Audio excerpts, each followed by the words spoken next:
Iba yung pananalita sa ginagawa, pero yung pananalita ay importante para mapadala ang mensahe. Naniniwala po talaga ako na hindi naman totoo yung mga paratang na 30,000 ang namatay sa kanya. Sa katunayan nga po, sa ICC, hanggang 43 deaths lang. At kaya nga sinasabi natin, kung 43 deaths, walang dahilan. Parang isang dayuhang hukuman ang siyang maghusga sa kanya dahil kayang-kaya naman ng Pilipinong hukuman na yan ay husgahan at litisin. Magandang araw po sa inyong lahat ha. Pasensya na po kayo, medyo paus po tayo ngayon dahil dito po sa dahig, mainit na mainit, biglang lalamig na lalamig. No? Minsan po naabutan ako na umalis ako ng bahay, napakainit. Tapos sa pagdating na hapon, biglang bumagsak ang temperatura kasi nga po tabing dagat at talaga namang nanginginig yung laman ko. No? So ayan po, tayo ay inuubo na naman, hinihika at nawalan pa ng boses. Itong pagkawala ng boses po, kahapon po ito sa street, no? Matapos po kasi yung naging briefing ni VP Sara sa Duterte Street, may nagdala ng ice cream, nakikain ako ng ice cream, bagamat bawal, at yan po nangyari. Completely wala po akong boses kahapon. Ang sabi ko nga, kung yung mga ilang tao rito sa dahig, hindi naman nagtagumpay sa panunupil ng karapatan ng malayang pananalita, aba yung weather ng Hague, yung init tapos lamig ang siyang nagtagumpay. At least kagabi na nasupil ang aking karapatan ng malayang pananalita kasi nang wala completing aking boses. So ngayon naman po, kahit papano, sana maintindihan ninyo mga sinasabi ko. Well, malungkot po ang topic natin ngayon kasi kahapon sa kauna-unahang pagkakataon, inamin ni VP Sara na naghuling habilin na si Tatay Digong.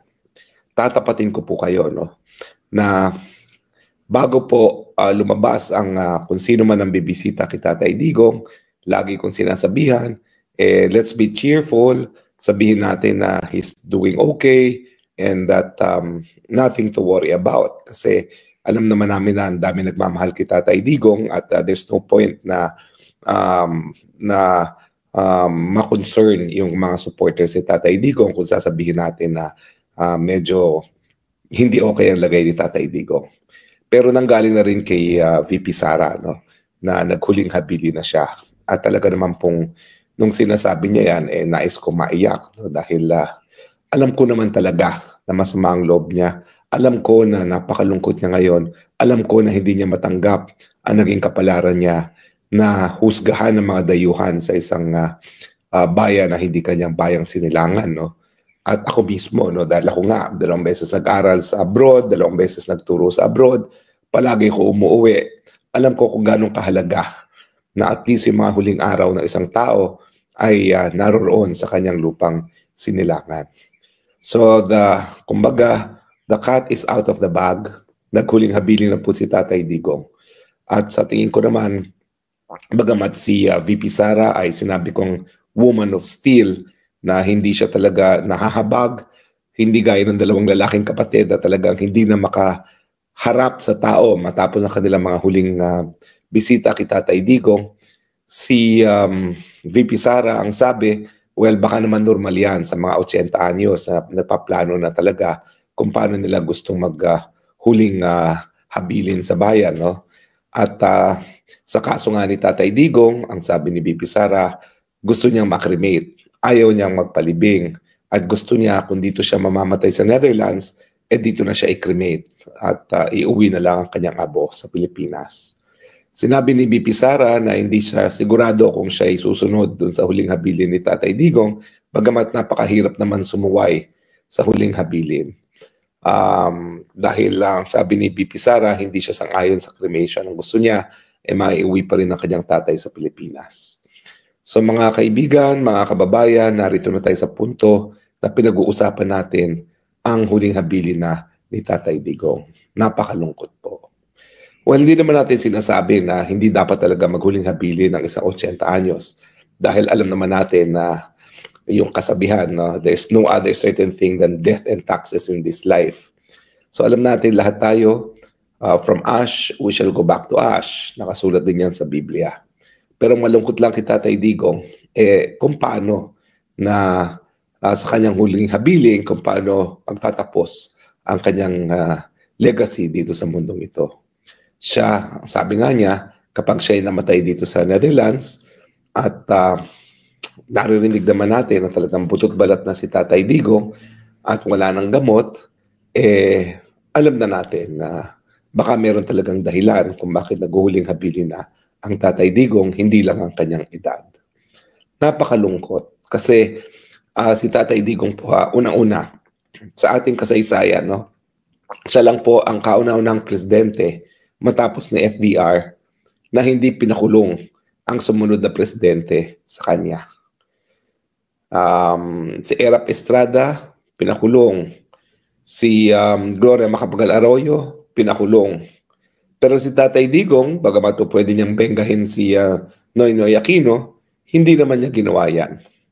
Ang katunayan yan sa mga dilawan, wag mo po natin kalimutan na nung panahon ng 1986, ang Mami Soledad niya at saka si Tatay Digong ay talagang sumuporta kay Cory Aquino.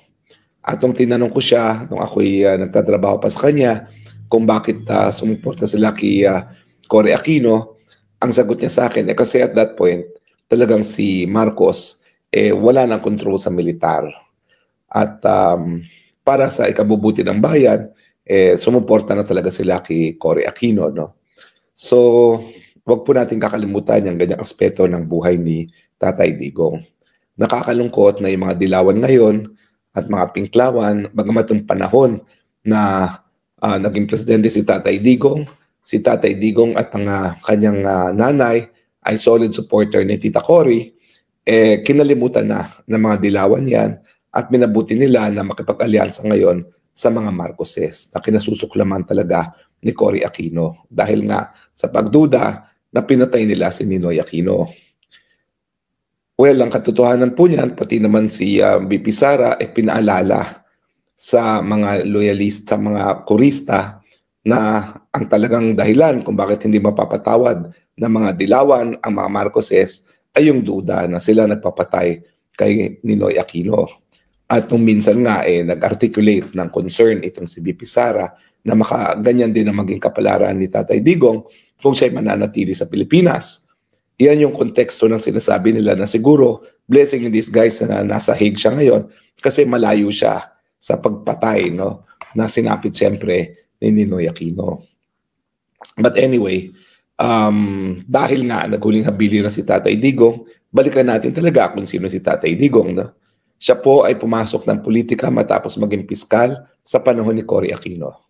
Dahil po sumuporta siya at ang kanyang nanay kay Cory Aquino, siya po ay na talaga unang-una bilang Vice Mayor OIC ng Davao City. Gaya po ni Jojo Binay, sila ay nagsimula ng kanilang karera sa politika bilang appointive OIC. Ang nag-appoint po sa kanila ay siyempre si Presidente upon recommendation of Nene Pimentel ng PDP Laban. Kaya naman po, iyan ang ugat ng ties ni Tatay Digong sa PDP Laban dahil pinagkatiwalaan siya ni Nene Aquino ng PDP Laban na maging OIC Vice Mayor ng Davao City.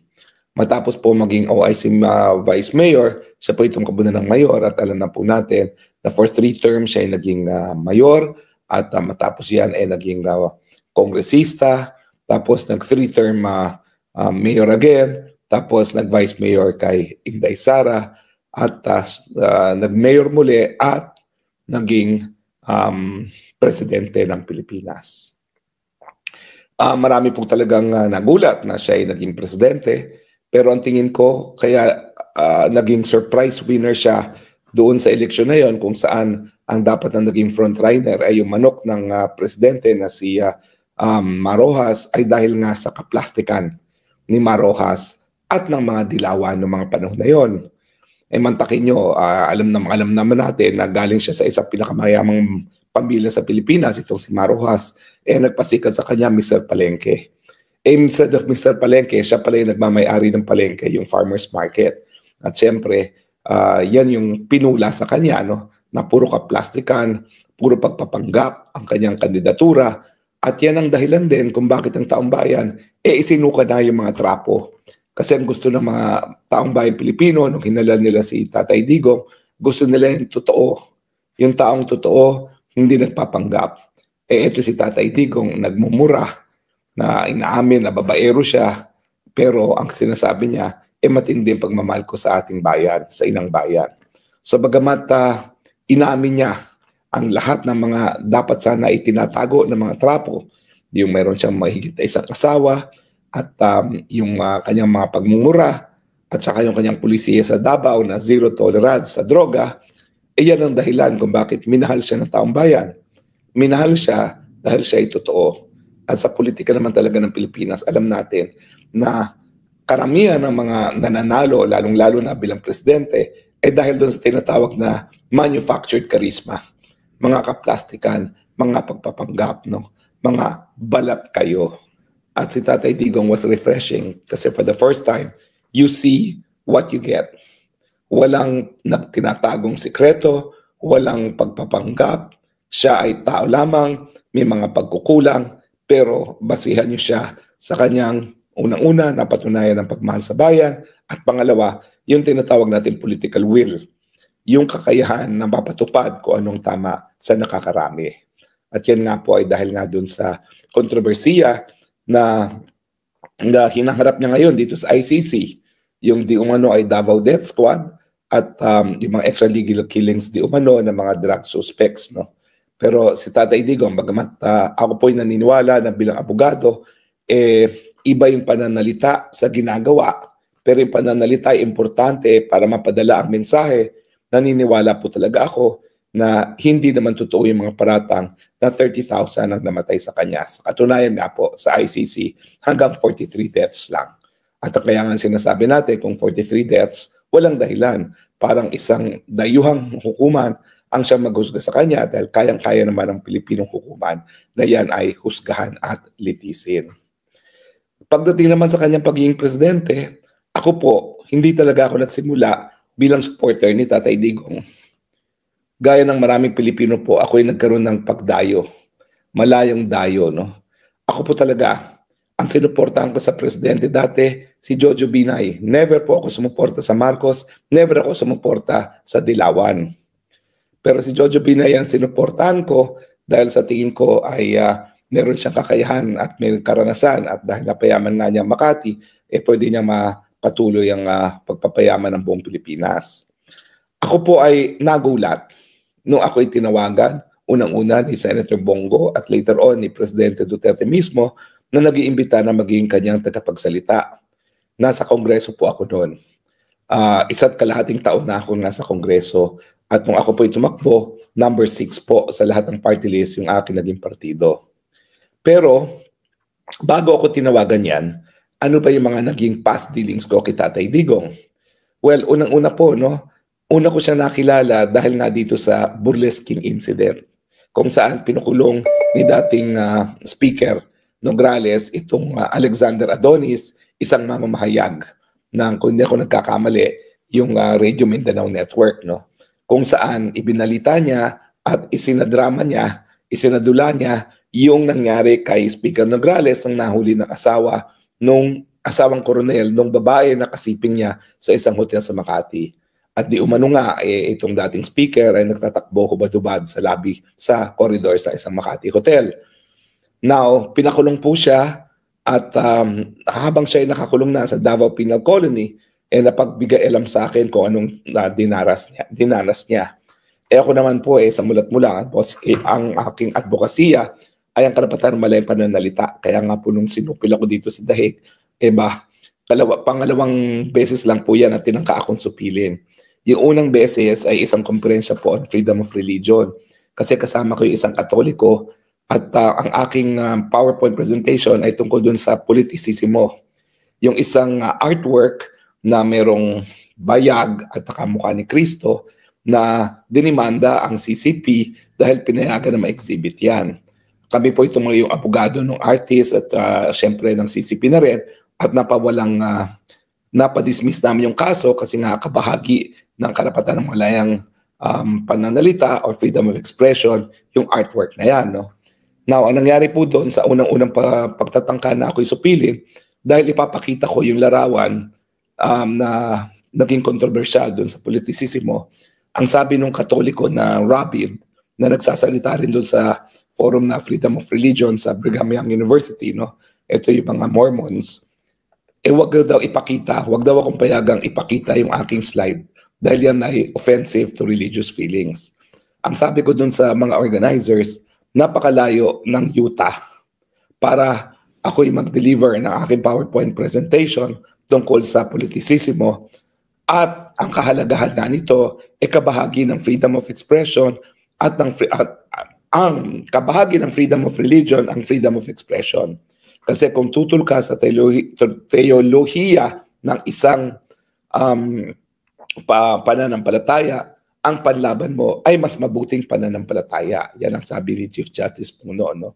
The cure to bad theology is better theology. At ang sabi ko, I would rather not deliver my paper rather than be suppressed.